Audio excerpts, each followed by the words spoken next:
আচ্ছা দেখো, আগের সেশনে আমরা কিছু কোয়েশ্চেন অলরেডি আমরা ডিসকাস করেছি। 10টা কোয়েশ্চেন আমরা ডিসকাস করেছি। আমরা একদম মডেল মক পেপার 35টা কোয়েশ্চেনের আমরা ডিসকাস করছিলাম এবং আমরা 10টা কোয়েশ্চেন অলরেডি আগের সেশনে শেষ করে ফেলেছি এবং নেক্সট আমরা 11 নম্বর কোয়েশ্চেন থেকে এখানে আমরা পড়া স্টার্ট করছি। দেখো, এই কোয়েশ্চেনটা দেখেই তোমরা বুঝতে পারছো যে এটা রিপ্রোডাক্টিভ হেলথের কোয়েশ্চেন এবং এই রিপ্রোডাক্টিভ হেলথ থেকে এখানে কলাম ম্যাচিং টাইপের এটা একটা কোয়েশ্চেন ফ্রেম করা হয়েছে। কলাম ম্যাচিং টাইপের কোয়েশ্চেনগুলোতে কি হয়, দুটো কলাম তোমাদের দেওয়া থাকে, লেফট হ্যান্ড সাইড কলাম এবং রাইট হ্যান্ড সাইড কলাম, এবং দুটো কলামকে তোমাকে ম্যাচ করে কারেক্ট আনসার যেটা সেটা তোমাদের আনসার করতে হবে। দেখো, আমি একটা একটা করে বলি কি অপশন আছে।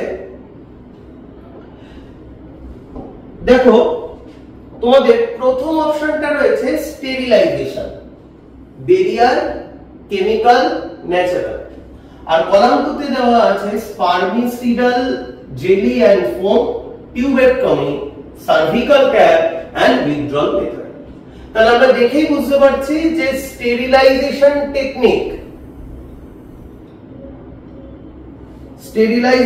টেকনিক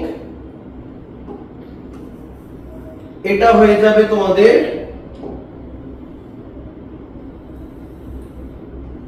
টিউবেক্টমি, বেরিয়ার হয়ে যাবে সার্ভিক্যাল ক্যাপ, কেমিক্যাল হয়ে যাবে spermicidal, jelly and foam, and natural method that's withdrawal method. তাহলে 1 2 2 3 3 1 and 4 4। তাহলে কারেক্ট आंसर বি। এই ধরনের কোশ্চেন গুলো যখন তোমরা করবে অপশন গুলো খুব ভালো করে দেখে নেবে, তার কারণ একটু এদিক ওদিক হয়ে গেলেই কিন্তু তোমরা 2 এর জায়গায় হয়তো ভুল করে 3 এ তোমরা দাগ মেরে দিয়ে চলে আসতে পারো। তো অবশ্যই প্রত্যেকটা অপশন ভালো করে দেখে এই ক্ষেত্রে তোমরা কিন্তু आंसर করবে।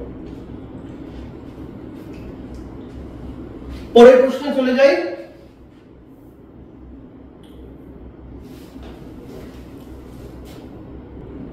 চলো, পরের প্রশ্নটা অলরেডি আমাদের স্ক্রিনে চলে এসেছে। এটাও রিপ্রোডাক্টিভ হেলথ রিলেটেড প্রশ্ন। দেখো, বলা আছে choose the correct option for the reason of population explosion. জনবিস্ফোরণ, পপুলেশন এক্সপ্লোশনের জন্য কি কি কারণ হতে পারে। এখানে অনেকগুলো কারণ দেওয়া আছে এবং সেই রেসপেক্টিভ কিছু অপশনস এখানে দেওয়া আছে, যেটা সঠিক তোমাদের চয়েস করতে হবে। দেখো, প্রথম decline in maternal mortality. Decline, maternal mortality কমছে। ডিক্লাইন ইন ম্যাটারনাল মর্টালিটি, ঠিক আছে। তাহলে decline in maternal mortality, maternal মানে মায়ের মৃত্যুর হার যত কমবে, ডিক্লাইন ইন ম্যাটারনাল মর্টালিটি, তত বেশি জনসংখ্যার বিস্ফোরণ ঘটবে। তার মানে এটা অবশ্যই হবে। ইনক্রিজ ইন ইনফ্যান্ট মর্টালিটি, এখানে ইনক্রিজ দিয়েছে।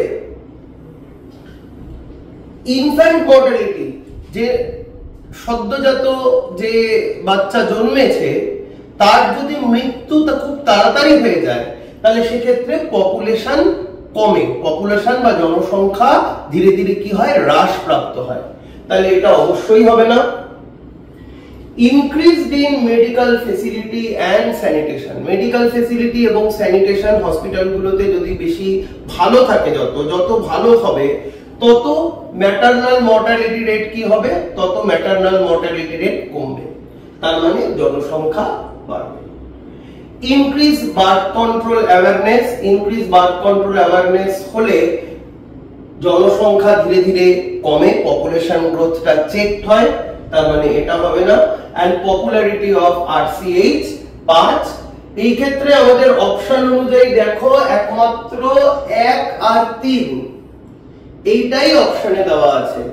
তার মানে অবশ্যই আমাদের আনসারটা হবে বি, 1 and 3 তার মানে decline in maternal mortality rate and increase medical facility and sanitation.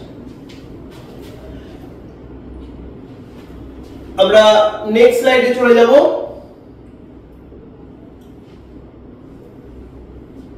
Question দেখে আমরা বুঝতে পারছি যে এটা human রিপ্রোডাকশনের question.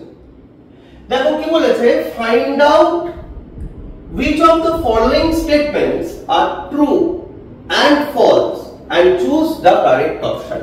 True false based question, অনেকগুলো স্টেটমেন্ট দেওয়া আছে, কোনটা ট্রু কোনটা ফলস তোমাকে প্রথমে আগে চয়েস করতে হবে, তারপর সঠিক উত্তরটা তোমাকে কি করতে হবে, নির্ধারণ করতে হবে। দেখো প্রথমটা বলেছে human male ejaculate about 200 to 300 million sperms during coitus. At the time of reproduction, at the time of intercourse, human male 200 to 300 million sperm তৈরি করে। একদম ইনফরমেটিভ কোশ্চেন, এটা একদম ইনফরমেশন, যে কোনো বইতে এনসিইআরটি এর বই বলো বা আমাদের বোর্ডের বই সব জায়গায় ইনফরমেশনটা দেওয়া আছে, এটা একেবারে সঠিক। পরেরটা দেখো বলেছে for normal fertility at least 60% of the sperm must have normal shape and size and at least 40% of them must show vigorous motility. এটাও সঠিক। Next, the middle piece of the sperm possesses very few, এটা ভুল, mitochondria. কারণ middle পিসের মধ্যে যে mitochondria, সেই মাইটোকন্ড্রিয়াটা স্পার্মকে energy provide করে এবং সেই এনার্জির সাহায্যে স্পার্ম কি করে, এক জায়গা থেকে আরেক জায়গায় ভিগারাসলি মুভ করতে পারে at the time of fertilization। তার মানে এখানে ভেরি ফিউ কথাটা ভুল, তার মানে এই স্টেটমেন্টটা হয়ে গেল ফলস। আর sperm along with the semen constitute the seminal plasma, এটাও ফলস। কেন ফলস? কারণ সেমিনাল প্লাজমাটা তৈরি হচ্ছে কি কি দিয়ে, সেমিনাল প্লাজমা এখানে বলেছে the sperm along with the semen constitute the seminal plasma, এটা বলা আছে। অ্যাকচুয়ালি সিমেন জিনিসটা তৈরি হচ্ছে সেমিনাল প্লাজমা আর স্পার্ম, উল্টো দেওয়া আছে, তার মানে এটাও ফলস। তার মানে ট্রু ট্রু ফলস ফলস। অপশনে দেখো, option A true true false false, তাহলে সঠিক উত্তর এ। তো এরকম অনেকগুলো স্টেটমেন্ট তোমাদের দেওয়া থাকতে পারে এবং এই স্টেটমেন্ট গুলো প্রত্যেকটা তোমরা ইন্ডিভিজুয়ালি পড়বে এবং পড়ে যেটা সঠিক সেই অপশনটা তোমাদের কি করতে হবে, সিলেক্ট করতে হবে। নেক্সট কোশ্চেনে চলে যাব। আরেকটা ম্যাচিং টাইপের কোশ্চেন, এখানেও আমরা দেখতে পাচ্ছি দুটো কলাম দেওয়া আছে, একটা লেফট হ্যান্ড সাইড কলাম, একটা রাইট হ্যান্ড সাইড কলাম এবং তার রেসপেক্টিভ কিছু অপশনস তোমাদের দেওয়া আছে। একটা একটা করে আসি। প্রথম কথা দেখো, কোশ্চেনটা দেখেই বুঝতে পারছো sexual reproduction in flowering plant, এই জায়গা থেকে এই কোশ্চেনটা এসেছে। অ্যাকচুয়ালি তোমাদের ইউনিট 1 থেকে টোটাল 15টা কোশ্চেন, বোর্ডস এর নিয়ম অনুযায়ী 15টা কোশ্চেন আসবে এবং ইউনিট 2 সেখান থেকে টোটাল 20টা কোশ্চেন আসবে। তো সেই 15টা কোশ্চেনের মধ্যেই এরকম একটা question, sexual reproduction in flowering plant pollination, পরাগ সংযোগের এটা কোশ্চেন। দেখো বলেছে pollen grains are covered by mucilage. Actually যদি পরাগ রেণু, ধরো এটা একটা পোলেন গ্রেন আছে, এই পোলেন গ্রেনের চারিদিকে একটা মিউসিলেজের কভারিং আছে। পোলেন গ্রেনের চারিদিকে যদি মিউসিলেজের এরকম একটা কভারিং থাকে, এই মিউসিলেজের কভারিংটা পোলেন গ্রেনকে কি করে, প্রোটেক্ট করে। কার থেকে প্রোটেক্ট করে? ওয়াটারের থেকে প্রোটেক্ট করে। তার মানে pollen grains are covered by mucilage, এটা ওয়াটার পলিনেটিং ফ্লাওয়ার, জল পরাগী ফুলের বৈশিষ্ট্য। এখানে জল পরাগী ফুল বলতে একটাই দেওয়া আছে, যেটা হলো ভ্যালিস নেরিয়া। তাহলে এক একটা 2 হবে। Next, flower with colour but without smell. ফুলে বর্ণ আছে কিন্তু গন্ধ নেই। এটা কিন্তু খুব ইম্পর্টেন্ট, মাথায় রাখবে যে বর্ণ এবং গন্ধ দুটোই যদি থাকে সেটা ইনসেক্ট পলিনেশন করে। আর এই ক্ষেত্রে শুধুমাত্র কালার আছে বাট উইদাউট স্মেল, কোন রকম গন্ধ নেই, এটা পক্ষী পরাগী বা বার্ড পলিনেটেড ফ্লাওয়ারের ক্যারেক্টার। বার্ড পলিনেশন মানে আমরা জানি অর্নিথোফিলি, তাহলে 2 এরটা 3। ফ্লাওয়ার উইথ পোলেন কিট, একটা নতুন ওয়ার্ড পেলাম যেটাকে বলা হয় পোলেন কিট। পোলেন কিট জিনিসটা কি? পোলেন কিট জিনিসটা হচ্ছে, ধরো একটা পোলেন গ্রেন,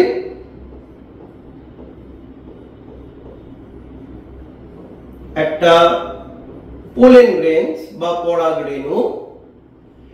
এই পোলেন গ্রেনসের চারিদিকে অনেক সময় ফ্যাট জাতীয় মেটেরিয়াল ডিপোজিটেড হয়। এই ফ্যাট গুলো কর থেকে তৈরি হয়েছে, এই ফ্যাট গুলো তৈরি করে ট্যাপেটাল সেল বা ট্যাপেটাল সেল। তাহলে ফ্যাট জাতীয় মেটেরিয়াল গুলো ডিপোজিটেড হয়ে এইরকম কিছু স্পাইনের মতো বা কাটার মতো স্ট্রাকচার তৈরি করে। তাহলে পোলেন গ্রেনের চারিদিকে এই যে কাটার মতো যে অংশ, যেটা ফ্যাট জাতীয় মেটেরিয়াল ডিপোজিটেড হয়ে তৈরি হয়েছে, এই স্ট্রাকচার গুলোকেই আমরা বলি পোলেন কিট। এই পোলেন কিট কিসে হেল্প করে? এই পোলেন কিট ইনসেক্ট পলিনেশনে হেল্প করে। ইনসেক্ট পলিনেশন মানে এন্টোমোফিলি। কিভাবে পোলেন কিট গুলো ইনসেক্ট পলিনেশনে হেল্প করে? ধরা যাক এখানে একটা পতঙ্গ, একটা ইনসেক্ট, সে হয়তো ফুলটার মধ্যে এসেছে। এই যে ইনসেক্টটা তার পায়ের যে হেয়ার গুলো থাকে, রোম গুলো থাকে, এই হেয়ারের মধ্যে গিয়ে কি হয়, এই কাটার মতো যে স্ট্রাকচার গুলো সেটা আটকে যায়। এবার ইনসেক্টটা যে জায়গা থেকে এক জায়গা থেকে আরেক জায়গায় গেল, এক ফুল থেকে আরেক ফুলে গেল, সে কি করবে? পুরো পোলেন গ্রেন গুলোকে এক জায়গা থেকে আরেক জায়গায় নিয়ে চলে যাবে। তার মানে পোলেন কিট এই জিনিসটা কিসে হেল্প করে? ইনসেক্ট পলিনেশনে হেল্প করে। আর light and non sticky pollen grain, light and non sticky pollen grain is a character of Poaceae family. Poaceae মানে কি? পোয়েসি মানে হচ্ছে গ্রাস, ঘাস জাতীয় উদ্ভিদ, তারা পোয়েসি ফ্যামিলির আন্ডারে পড়ে। আমাদের পোয়েসি ফ্যামিলি ক্লাস 11 এর সিলেবাসেও আছে। অ্যাকচুয়ালি যে কোনো ঘাস জাতীয় উদ্ভিদ বায়ুর সাহায্যে পরাগ সংযোগ ঘটায়। কেন? তার কারণ এদের ক্ষেত্রে যে পরাগ রেণুগুলো সেগুলো খুব হালকা এবং নন স্টিকি, আঠালো নয়। তার ফলে সহজেই এটা বায়ুর সাহায্যে এক জায়গা থেকে আরেক জায়গায় পরাগ রেণুগুলো উড়ে উড়ে চলে যেতে পারে। তার মানে 4 কি হবে? 4। তাহলে সঠিক উত্তরটা কি দাঁড়ালো? 1 2 2 3 3 1 4 4, মানে অপশন ডি। দেখো 1 2 1 2 2 3 3 1 4 4। তাহলে সঠিক উত্তর বি বা 4।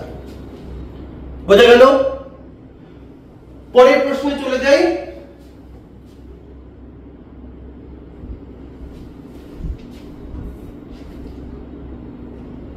এখানে একটা বক্স দেওয়া আছে এবং এই বক্সে অনেকগুলো স্ট্রাকচারের নাম দেওয়া আছে। এবার প্রশ্নটায় আসে,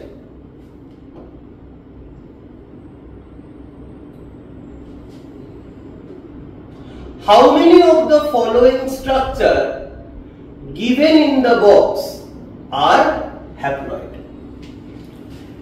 বক্সের মধ্যে যে যে স্ট্রাকচার গুলোর কথা বলা আছে তাদের মধ্যে কটা স্ট্রাকচার হ্যাপ্লয়েড? এই জায়গাটা একটু কিন্তু মাথায় রাখবে, এইরকম স্ট্রাকচার গুলোর নাম দিয়ে কটা হ্যাপ্লয়েড বা কটা ডিপ্লয়েড তোমাদের কিন্তু প্রশ্নে জিজ্ঞেস করতে পারে। দেখো কি দেওয়া আছে, প্রথমটাই দেওয়া আছে এন্ডোস্পার্ম অফ পাইনাস। এন্ডোস্পার্ম মানে শস্য, কিন্তু খুব ইম্পর্টেন্ট জিনিস হচ্ছে এই ওয়ার্ডটা যেটাকে বলা হয় পাইনাস। হঠাৎ করে পাইনাস কথাটাই এখানে কেন দেওয়া হলো? তার কারণ পাইনাস হচ্ছে জিমনোস্পার্ম, ব্যক্তবীজী উদ্ভিদ, এবং আমরা জানি যে জিমনোস্পার্ম বা ব্যক্তবীজী উদ্ভিদের ক্ষেত্রে এন্ডোস্পার্মটা কিন্তু 3n নয়, সেটা n। এটা কিন্তু মাথায় রাখবে যে জিমনোস্পার্মের ক্ষেত্রে এন্ডোস্পার্ম n হয়। Antipodal cell n, central cell of the embryo sac. ঠিক আছে, সেন্ট্রাল সেল, এটার ভেতরে দুটো পোলার নিউক্লিয়াস থাকে, তার জন্য এর ploidy level n+n। Next scutellum. Scutellum মানে কি? স্কুটেলাম মানে হচ্ছে মনোকট, যারা মনোকট সিড, মনোকট সিডের ক্ষেত্রে যে কটিলিডনটা থাকে তাকে আমরা বলি স্কুটেলাম। এটা শিল্ডের মতো, বর্মের মতো দেখতে হয়। তাহলে একবীজপত্রী বীজের ক্ষেত্রে যে বীজপত্র যেটা বর্মের মতো দেখতে সেটাকে বলা হয় স্কুটেলাম। তো বীজের কথা বলছি, তার মানে 2n। পোলের মাদার সেল, রেণু মাতৃকোষ 2n, কারণ এটাই মিয়োসিস করবে। ইন্টেগুমেন্ট, ইন্টেগুমেন্ট মানে হচ্ছে ওভিউল বা ডিম্বকের বাইরের দিকের যে স্তর তাকে বলা হয় ইন্টেগুমেন্ট 2n। সাসপেন্সার, সাসপেন্সার জিনিসটা কি? একটা হলো এমব্রায়ো আছে, দ্বিবীজপত্রী বা ডাইকট এমব্রায়ো। দ্বিবীজপত্রী বা ডাইকট এমব্রায়ো, এটা দেখেই বুঝতে পারছো অনেকটা হার্ট শেপ, হৃদয়ের মতো। এবার এই হার্ট শেপ এমব্রায়ো ঠিক উপরে এইরকম একটা লম্বা একটা গঠন দেখতে পাওয়া যায়, যার মধ্যে অনেকগুলো কোষ থাকে। এই টোটাল গঠনটাকেই আমরা বলি সাসপেন্সার।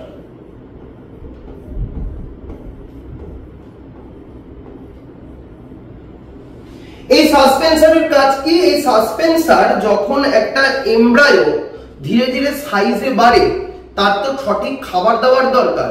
তাহলে এই সাসপেন্সারই কি করে? এমব্রায়োটাকে এন্ডোস্পার্ম বা শস্যের দিকে ঠেলে দেয়। তার মানে সাসপেন্সার এমব্রায়ো পার্ট ডেফিনেটলি 2n, তার মানে সাসপেন্সারও কি 2n।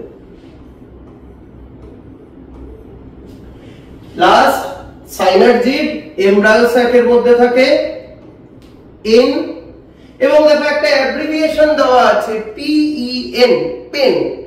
পেন মানে হচ্ছে প্রাইমারি এন্ডোস্পার্ম নিউক্লিয়াস। ঠিক আছে, প্রাথমিক শস্য নিউক্লিয়াস, এটা 3n। তাহলে কোশ্চেনে কি বলেছে? এদের মধ্যে কটা হ্যাপ্লয়েড? একটা, দুটো, তিনটে। তাহলে সঠিক উত্তর বি 3।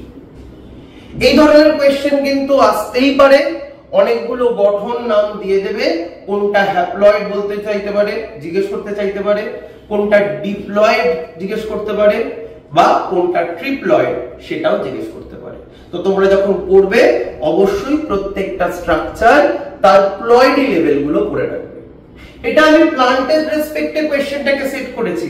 ঠিক অ্যানিমালের ক্ষেত্রে মানে হিউম্যানের ক্ষেত্রে স্পারম্যাটোজেনেসিস এবং উজেনেসিস যখন হয় তখন অনেক রকমের স্ট্রাকচার তৈরি হয়। মনে করো উগোনিয়া, স্পারম্যাটোগোনিয়া, ঠিক আছে, এই যে স্ট্রাকচার গুলো, পোলার বডি, এই নামগুলোর সঙ্গে নিশ্চয়ই তোমরা পরিচিত। তো সেই নামগুলো এরকম একটা বক্সে দিয়ে দিতে পারে এবং জিজ্ঞেস করতে পারে এর মধ্যে কটা স্ট্রাকচার হ্যাপ্লয়েড বা কটা স্ট্রাকচার ডিপ্লয়েড। আশা করি পারবে। পরের কোয়েশ্চেনটায় আমরা চলে যাই।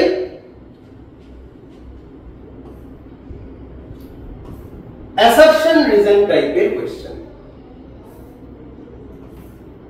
খুব ইম্পর্টেন্ট টাইপের একটা কোয়েশ্চেন, যেটাকে আমরা বলি অ্যাসারশন রিজন। এখানে দুটো স্টেটমেন্ট দেওয়া থাকে, একটা থাকে হচ্ছে অ্যাসারশন লাইন, একটা থাকে হচ্ছে রিজন লাইন, এবং তোমার অ্যাসারশনের সাপেক্ষে রিজনটা কতটা উপযুক্ত, কতটা ঠিকঠাক, সেটাকে তোমাদের জাজ করতে হবে। দেখো বলেছে low level of oxytocin disturb the process of parturition. তাহলে ইম্পর্টেন্ট, মাথায় রাখতে হবে এই ওয়ার্ডটা। দেখো দেওয়াই আছে low level of oxytocin. Oxytocin, oxytocin hormone কি করে? অক্সিটোসিন হরমোন যখন পার্চুরেশন হয়, পার্চুরেশন মানে প্রসব, যখন বাচ্চা প্রসব হয় তখন ইউটেরাস, জরায়ু, তার যে মাসেলগুলো, সেই মাসেলগুলোকে কন্ট্রাক্ট করতে সাহায্য করে, এবং এই ইউটেরাসের মাসেলটা কন্ট্রাক্ট হওয়ার ফলে যে বেবিটা তার ভেতরে রয়েছে সেটা ধীরে ধীরে ধীরে ধীরে কি হয়, বাইরের দিকে বেরিয়ে আসে। তাহলে যদি অক্সিটোসিন না থাকতো তাহলে অসুবিধা কি হতো?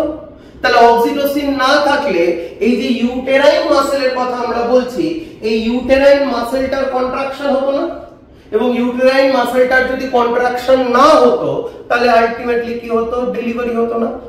তার মানে low level of oxytocin disturb the process of parturition, এটা সঠিক, ট্রু। ঠিক আছে,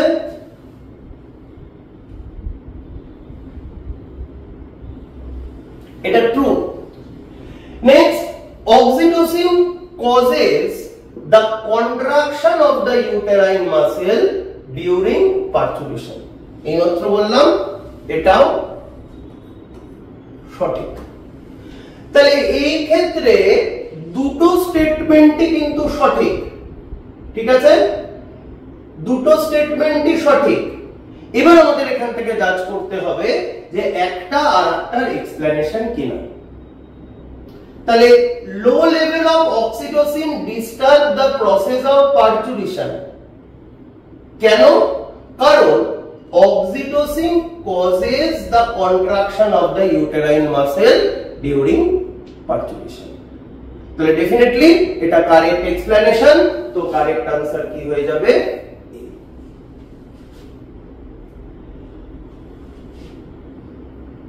পরের প্রশ্নে যাই।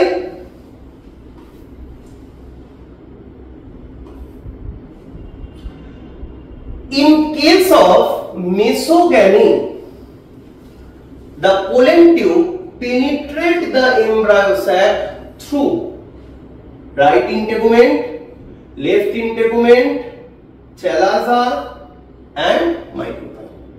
আচ্ছা, এইটা বোঝার আগে আমরা আগে একটা জিনিস একটু দেখে নিই যে একটা ওভিউল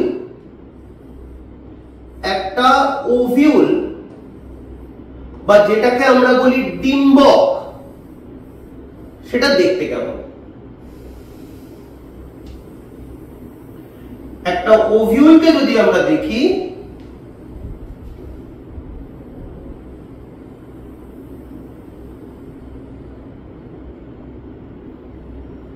ওভিউল বা ডিম্বকটা দেখতে অনেকটা এরকম হয়।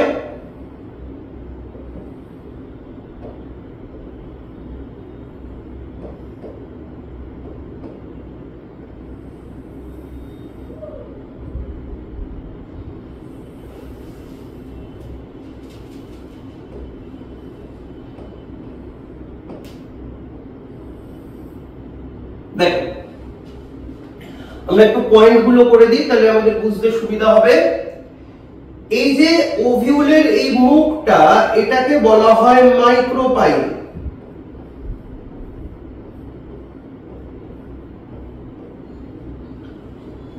ডিম্বকরন্ধ্র, এটাকে বলে ইন্টেগুমেন্ট।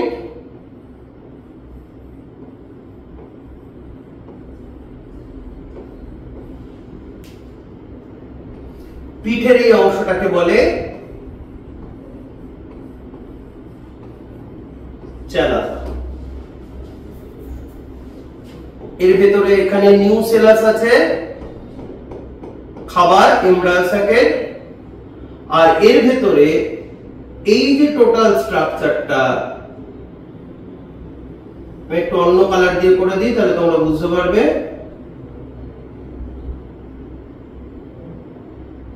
এই যে টোটাল অরেঞ্জটা, এটাই হলো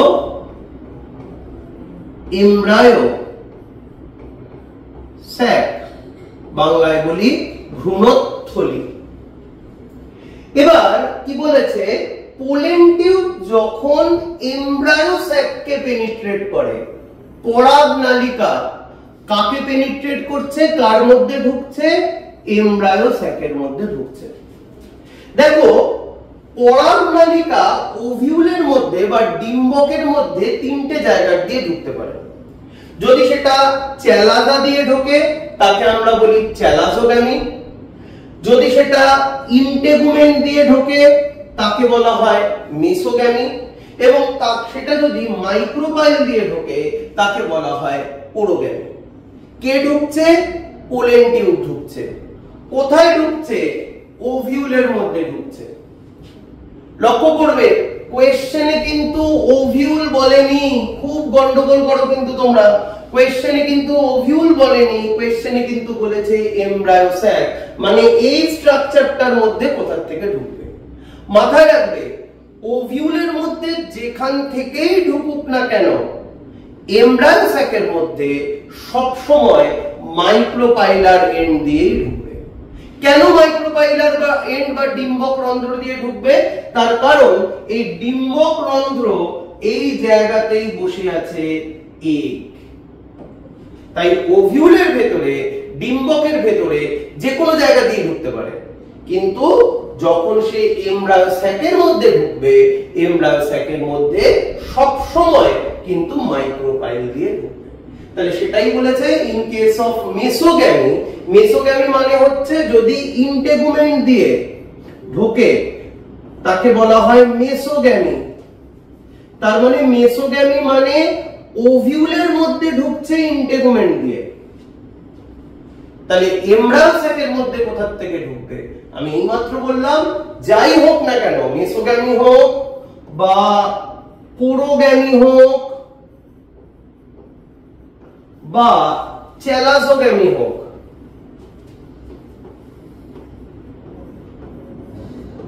যাই হোক না কেন, এমব্রায়ো স্যাকের মধ্যে সব সময় ঢুকবে মাইক্রোপাইল রিজিয়ন দিয়ে। তার মানে এই ক্ষেত্রে কারেক্ট আনসার মাইক্রোপাইল হবে। অবশ্যই কিন্তু কোশ্চেন যখন দেখবে, দেখে নেবে কিন্তু ভালো করে কি চেয়েছে, কোন জায়গাটার থেকে ঢুকছে, এমব্রায়ো স্যাক বলেছে না ওভিউল বলেছে, সেই অনুযায়ী তোমাদের উত্তরটা হবে। নিশ্চয়ই বোঝা গেল? পরের প্রশ্নে চলে যাই।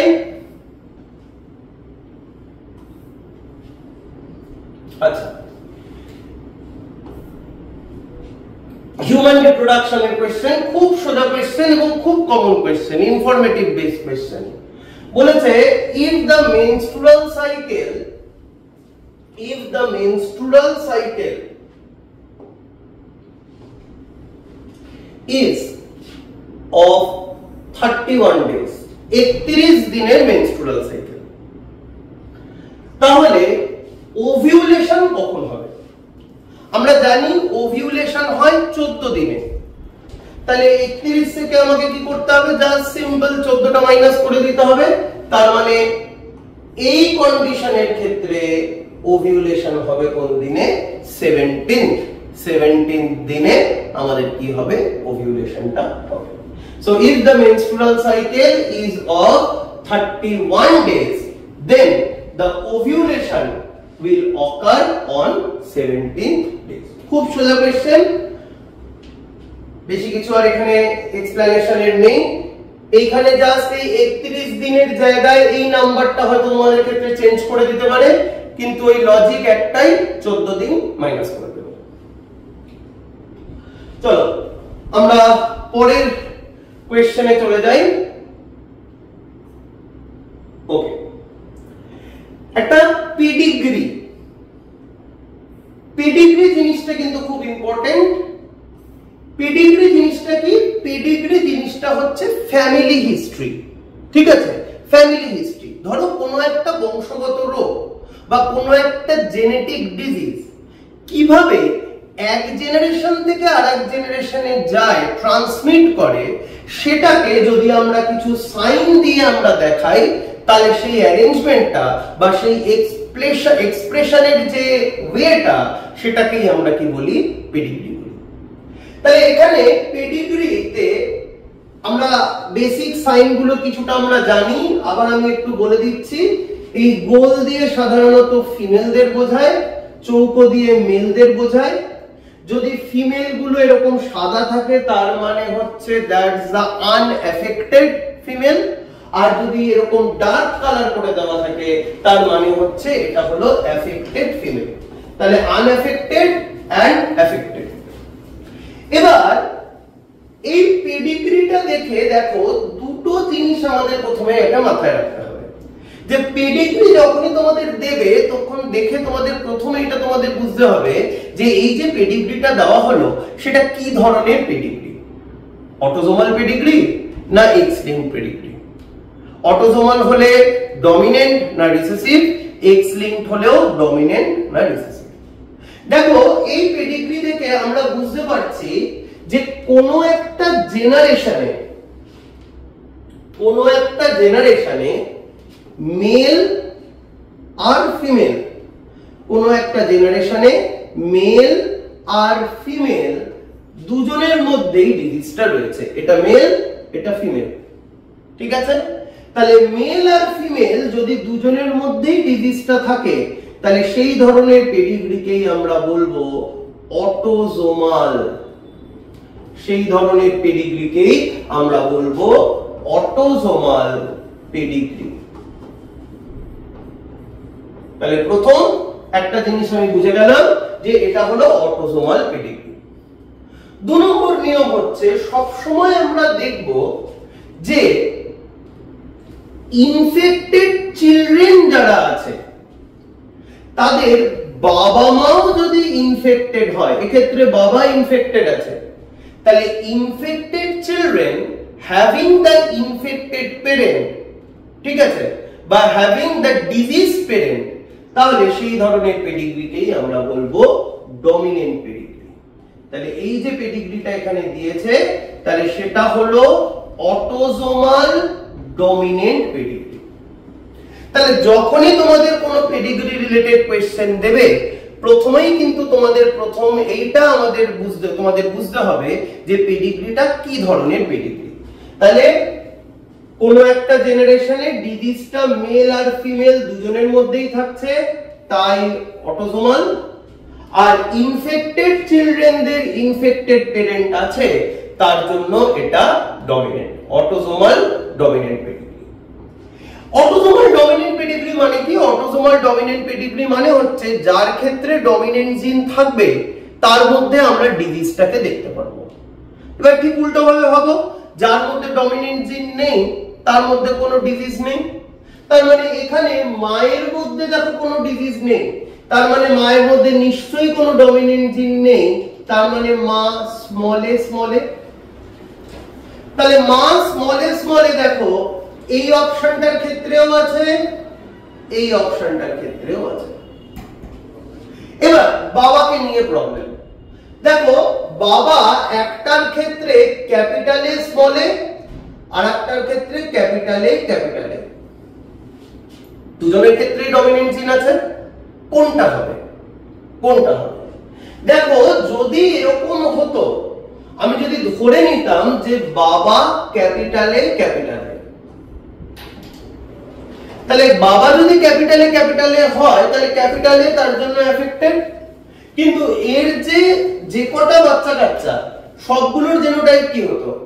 Capital A small A, capital A small A, capital A small A, capital A small a. এটা হওয়া উচিত ছিল, এটা কিন্তু হচ্ছে না। কেন? কারণ ক্যাপিটাল এ স্মল এ হলে এটাও এফেক্টেড হতো, এটাও এফেক্টেড হতো। তার মানে বাবা কখনোই ক্যাপিটাল এ স্মল এ হতে পারে না, কারণ ক্যাপিটাল এ স্মল এ হলে এই দুটো প্রজেনীয় এফেক্টেড হয়ে যাবে। তাহলে বাবা অ্যাকচুয়ালি কি? তার মানে আমরা বলতেই পারি বাবা আসলে হলো ক্যাপিটাল এ স্মল এ। তাহলে বাবা যদি ক্যাপিটাল এ স্মল এ হয়, তাহলে কিছু প্রজেনী আমি পাবো কি ক্যাপিটাল এ স্মল এ, কিছু প্রজেনী পাবো স্মল এ স্মল এ। তার মানে এই ক্ষেত্রে আনসারটা হবে কোনটা? এই ক্ষেত্রে আনসারটা হবে mother small a, father capital A small a. তাহলে এই ধরনের পেডিগ্রিতে আবার বলছি, প্রথমে কি ধরনের পেডিগ্রি সেটাকে তোমরা বুঝে নেবে, তারপর তার রেসপেক্টিভ জেনোটাইপ কি হবে সেই জেনোটাইপটা তোমরা প্লেস করবে।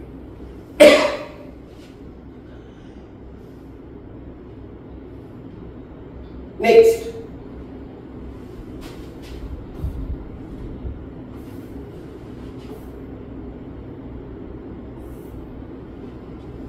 আচ্ছা, মলিকুলার বায়োলজি কোয়েশ্চেন, খুব ইন্টারেস্টিং একটা কোয়েশ্চেন। দেখো বলেছে কোয়েশ্চেনটা দেখতে খুব সোজা মনে হচ্ছে, এক লাইনের কোয়েশ্চেন, কিন্তু কোয়েশ্চেনটা কিন্তু খুব ভালো কোয়েশ্চেন। ভালো করে কোয়েশ্চেনটাকে পড়ো। দেখো কি বলেছে, if codon in DNA is AAA, DNA তার মধ্যে রয়েছে AAA, then what will be the anticodon of it? এটার অ্যান্টিকোডন কি? তাহলে আমি ধরলাম এটা ডিএনএ, আমার ডিএনএ এর মধ্যে বলেছে কি আছে এ এ এ। তাহলে এই ডিএনএ থেকে যে এমআরএনএটা তৈরি হবে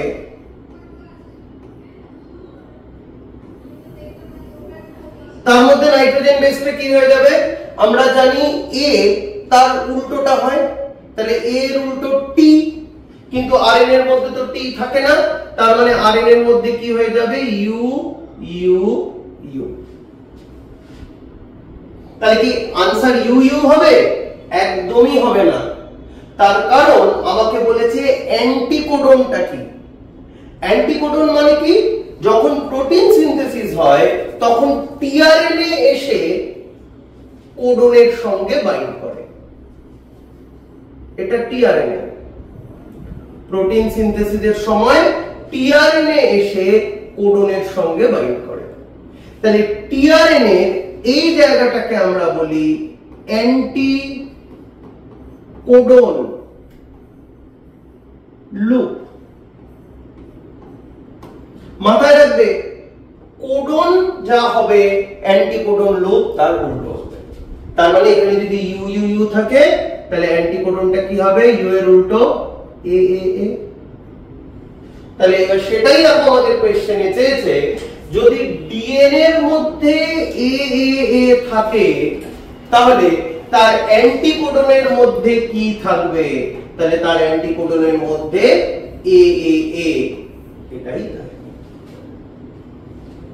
ঠিক আছে, খুব ভালো কোয়েশ্চেন।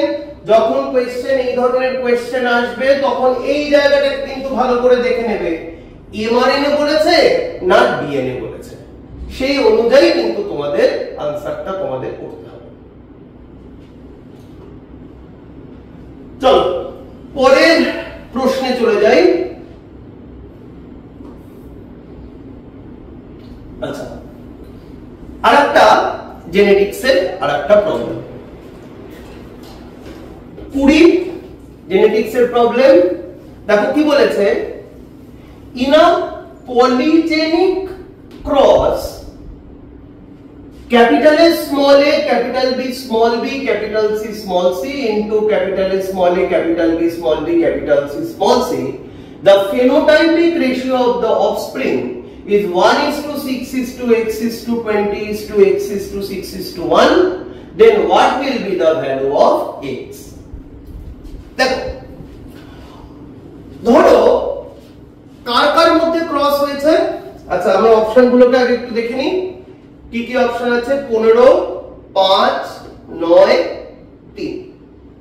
দেখো কার কার মধ্যে ক্রস হয়েছে। ক্রস হয়েছে capital A small A, capital B small B, capital C small C. Heterozygous condition কটা আছে? হেটারোজাইগাস কন্ডিশন 3টে আছে, 1, 2, 3। এবার আমরা জানি একটা ফর্মুলা, তোমরা অলরেডি জানো, ফর্মুলাটা হলো 2 টু দি পাওয়ার n। এখানে n মানে কি? এখানে n মানে হচ্ছে হেটারোজাইগাস কন্ডিশন। এই ফর্মুলাটা দেখে আমরা ক্যালকুলেট করতে পারি যে একটা অর্গানিজম কটা টাইপের গ্যামেট তৈরি করবে। তাহলে এই অর্গানিজমটা কটা টাইপের গ্যামেট তৈরি করবে আমরা এখন বার করতে পারবো।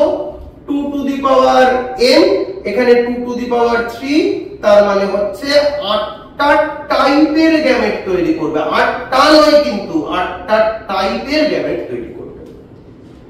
সিমিলারলি এর সঙ্গে যার ক্রস হচ্ছে capital A small A, capital B small B, capital C small C, এও 2 টু দি পাওয়ার n, তার মানে 2 টু দি পাওয়ার 3, তার মানে 8টা টাইপের গ্যামেট তৈরি করছে। এবার আমরা যদি গ্যামেট যেগুলো রয়েছে গ্যামেট গুলোর স্কোয়ার করে দিই তাহলেই আমরা কিন্তু প্রজেনি পেয়ে যাব। তাহলে কটা টাইপের প্রজেনি তৈরি হয়? তাহলে 8 into 8, তার মানে 64 টাইপস অফ প্রজেনি তৈরি হতে পারে। এবার এই যে টোটাল রেশিওটা দিয়েছে তার মানে 1:6:20:x:6:1। এই যে 64টা প্রজেনি তৈরি হলো, এই 64টা প্রজেনি তো এই রেশিওতে সেগ্রিগেট করেছে। তার মানে আমরা লিখতেই পারি summation of all these things equals to 64। তাই তো? তার মানে এইখান থেকে আমি যদি 2x এর ভ্যালু বার করি, এখান থেকে যদি আমি 2x এর ভ্যালু আমি ইজিলি বার করতে পারবো।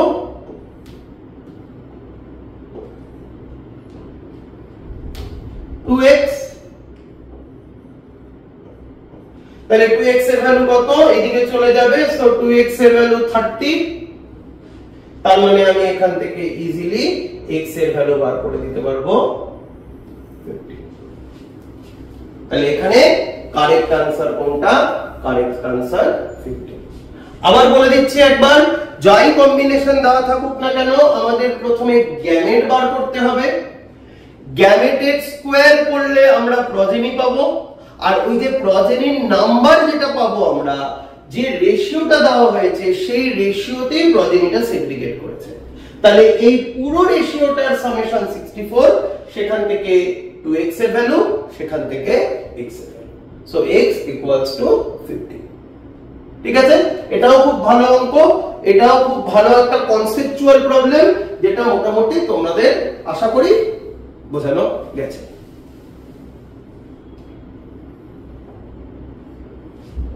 চলো আমরা নেক্সট কোশ্চেনে চলে যাই।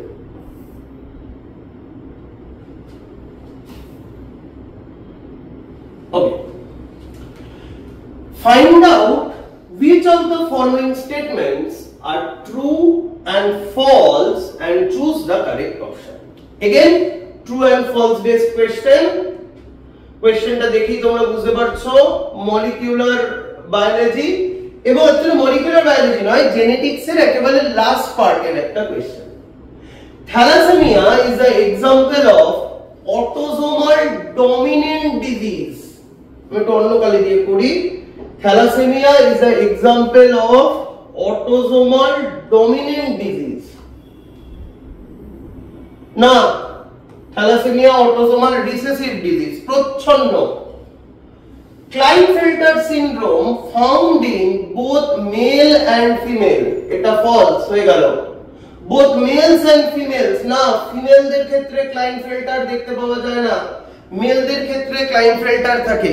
ঠিক আছে, মেলদের ক্ষেত্রে এক্স ওয়াই, তার মধ্যে একটা এক্সট্রা এক্স ক্রোমোসোম চলে আসে, জেনোটাইপটা হয়ে যায় এক্স এক্স ওয়াই। তার মানে এটা মেলদের হয়, ফিমেলদের হয় না, তার মানে এটাও হয়ে গেল ফলস।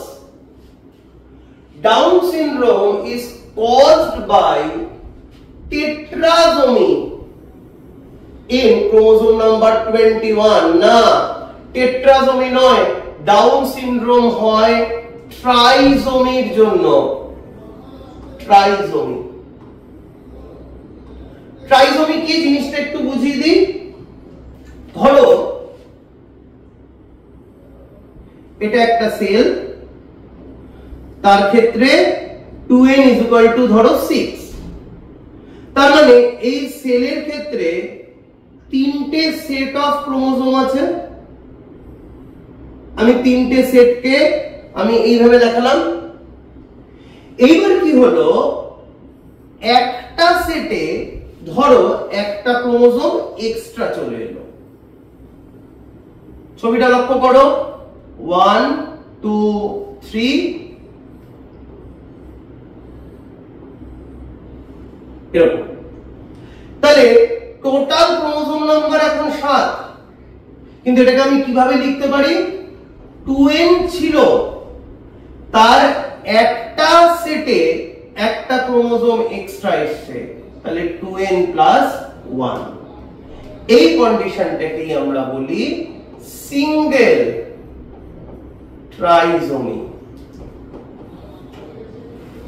এই কন্ডিশনটাকেই আমরা বলি single trisomy.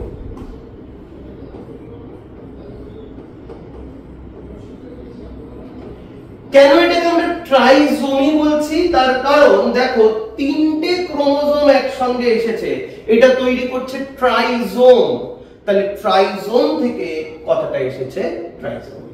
So trisomy of 21 chromosome leads to the Down syndrome। এখানে টেট্রাজোমি আছে, তাহলে এটা ভুল, তার মানে এটাও হয়ে যাবে ফলস।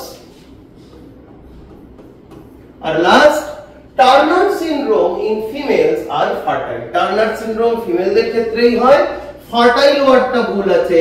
টার্নার সিনড্রোমে যারা ফিমেল তারা কি হয়ে যায়, স্টেরাইল হয়ে যায়, তার মানে এটাও ফলস। তাহলে সবকটাই ফলস, অপশন সি, সবকটাই ফলস।